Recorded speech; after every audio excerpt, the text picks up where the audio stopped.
Müfəssəl İbn Ömər İmam Sadiq əleyhissalamdan müqəssir haqqında soruşdu. Onlar kimdir? Müqəssir nədir? Müfəssəl İbn Ömər bunu bilmək istəyir. Biz bilirik ki, bu qüsurlu deməkdir. Bəs bu nədir? İmam ona dedi: Ey müfəssəl, müqəssirlər o kəslərdir ki, Allah onları bizim elmimizin fəzilətinə hidayət etdi və onlara bizim sirrimizi açdı. Lakin onlar bizdən şübhə etdilər və bizim fəzilətimizi inkar etdilər. Dedilər ki, Allah onlara öz hakimiyyətini və qüdrətini heç vaxt verməz. Beləliklə, İmam Sadiq əleyhissalamın buradakı tərifinə görə müqəssir Allahın hidayət etdiyi şəxsdir. O bilir ki, Əhl-i Beyt əleyhissalam haqdır.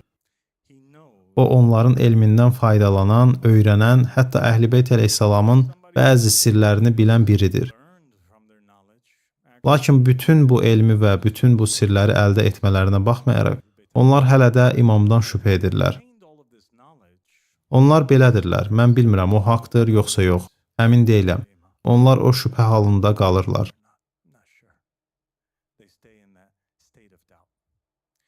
Və onlar həmçinin fəziləti inkar edirlər. Bunun nə demək olduğunu bilirsinizmi?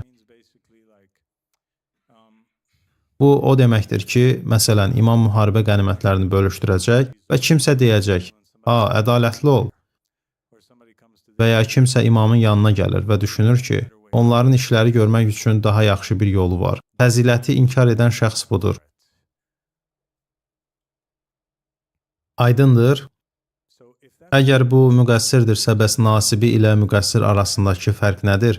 Gəlin bunu həqiqətən aydınlaşdıraq ki, hamı Əhl-i Beyt əleyhissalamın standartlarını başa düşsün. Müfəssəl İbn Ömər dedi: O zaman ağam, sizə gəlib çatmayan müqəssirlər və onlarla düşmənləriniz olan nasiblər arasındakı fərq barədə söhbətə qaydaq. Onların arasındakı fərqi mənə izah et. İmam cavab verdi: Ey müfəssəl, nasibilər əslində sizin düşmənlərinizdir. Müqəssirlər isə bizim düşmənlərimizdir. Muhammed və Ali Muhammedə salavat göndərin.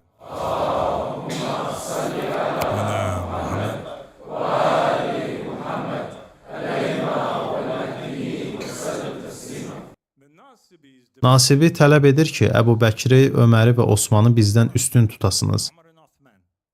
Və onlar bizim fəzilətimizdən heç nəyi qəbul etmirlər. Bu, lənətli nasibidir.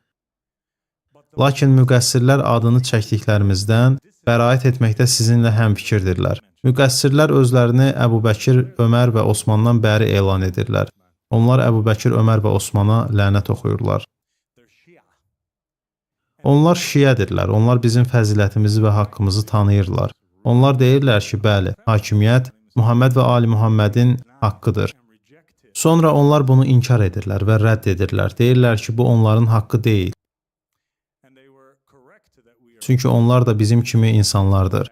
Və onlar bizim onlar kimi insan olduğumuz barədə doğru deyirlər. O istisna ilə ki, biz Allahın bizə həvalə etdiyi əmirləri və qadağaları ilə, onun izni ilə hərəkət edirik. Beləliklə, bu bütöv bir rəngarəng məsələləri əhatə edir. Bu, bəzi insanların, biz Əhl-i Beyt əleyhissalama inanırıq, amma inanmırıq ki, onlar ölüləri dirildə bilərlər deməsindən tutmuş. Məsələn, biz inanmırıq ki, onlar xəstələri sağalda bilərlər. Bu şeylərdə şübhələri olmasından tutmuş, ta imamın idarəçiliyinə və ya imamın işlərinə, Allah Subhanahu və Teala'nın imama həvalə etdiyi işlərə müdaxilə etməyə qədər hər şeyi əhatə edir. Onlar onun hərəkətlərini mühakimə edirlər. Onun danışığını mühakimə edirlər. Onu mühakimə edirlər. Və bununla bu rəvayətə görə müqəssir əslində nasibinin özündən daha pis olur. Nasibi şiyənin düşmənidir. Halbuki müqəssir əslində Əhl-i Beytin özünün ən böyük düşmənidir.